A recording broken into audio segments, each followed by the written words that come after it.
Conclusão. Adormeci no Louvre, o museu mais famoso do mundo, o edifício mais conhecido de Paris. Turistas exclamando "Oh, yeah!" E lá estava eu, cochilando e roncando, sentado num banco, encostado à parede, queixo no peito, quebrado. As joias da coroa do saguão, Rembrandt na parede, Van Gogh um andar acima, a Vênus de Milo um andar abaixo. Eu deveria estar de olhos arregalados e estrelados. Denalin estava. Você pensaria que ela estivesse na liquidação do Follies Red Apple. Se havia uma excursão, ela ia. Se havia um botão para apertar, ela apertava. Se havia um panfleto para ler, ela o lia. Ela não queria parar nem para comer. Mas eu concedi a Mona Lisa 5 minutos. Vergonhoso, eu sei. Eu deveria ter sido mais como companheiro perto de mim.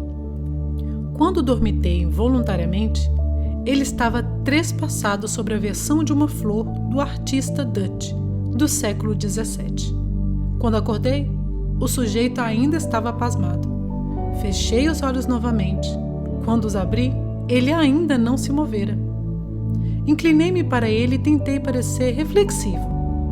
Impressionante, não? Nenhuma resposta. As sombras são obras de mestre. Nenhuma réplica. Você acha que é uma pintura em série? Ele suspirou e não disse nada. Contudo, eu sei que ele estava pensando. Inculto desajeitado. Ele estava certo, eu era. Todavia, não era falha minha. Eu aprecio a arte do século XVII tanto quanto o sujeito ali perto. Bem, talvez nem tanto. Mas ao menos eu posso ficar acordado. Porém, não naquele dia. Por que caí no sono no Louvre? Culpa das malas, baby. Culpa das malas. Eu estava exausto de arrastar a bagagem da família. Carregávamos mais malas que o grupo teatral volante de O Fantasma da Ópera. Não posso culpar minha esposa e minhas filhas. Elas aprenderam comigo, lembra?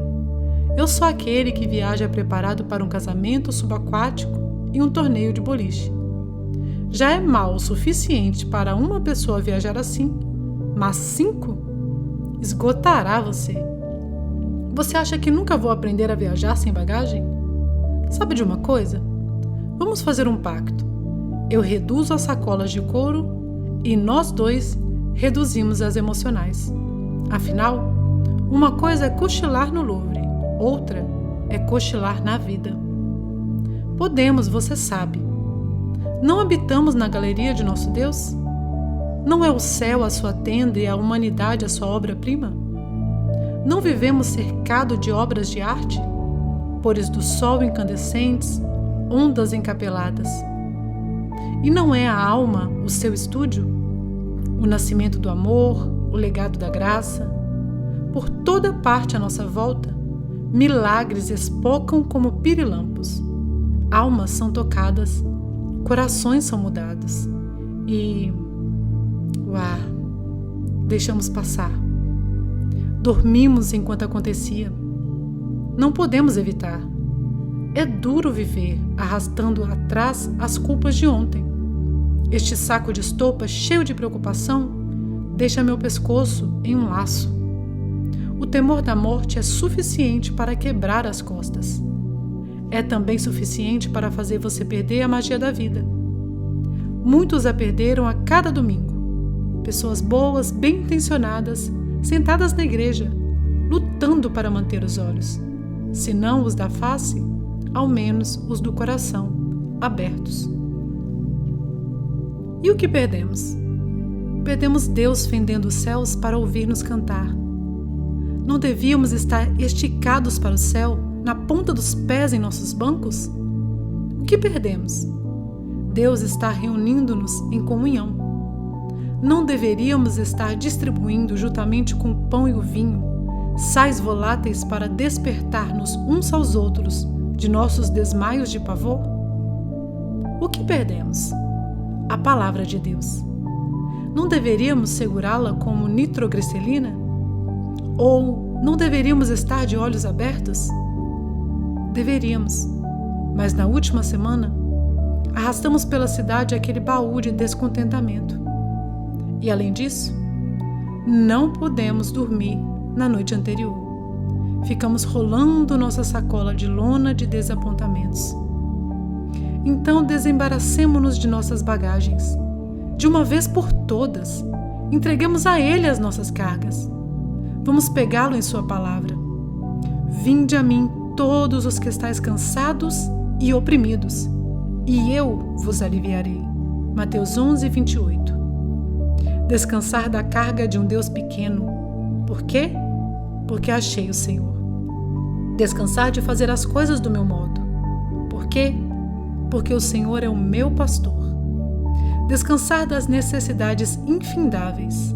Por quê? Porque nada me faltará. Descansar das fadigas. Por quê? Porque Ele me faz descansar. Descansar da preocupação. Por quê? Porque Ele me conduz.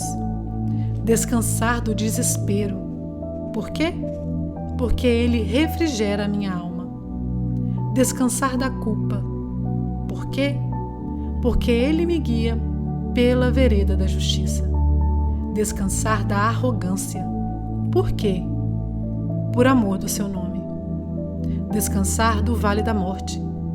Por quê? Porque Ele me leva através dele. Descansar da sombra da aflição. Por quê? Porque Ele me guia. Descansar do medo. Por quê? Porque a sua presença me conforta. Descansar da solidão. Por quê? Porque Ele está comigo. Descansar da vergonha. Por quê? Porque Ele preparou para mim uma mesa na presença dos meus inimigos. Descansar dos meus desapontamentos. Por quê? Porque Ele me unge. Descansar da inveja. Por quê? Porque meu cálice transborda. Descansar da dúvida. Por quê? Porque Ele me segue. Descansar da saudade. Por quê? Porque habitarei na casa do meu Senhor para sempre. E amanhã, quando pela força do hábito você pegar de volta a sua bagagem, largue-a de novo.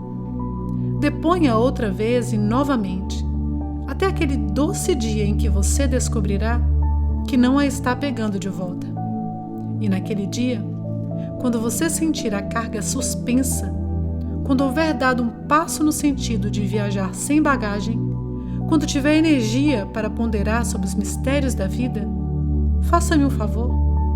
Caminhe pelo saguão e vire à esquerda.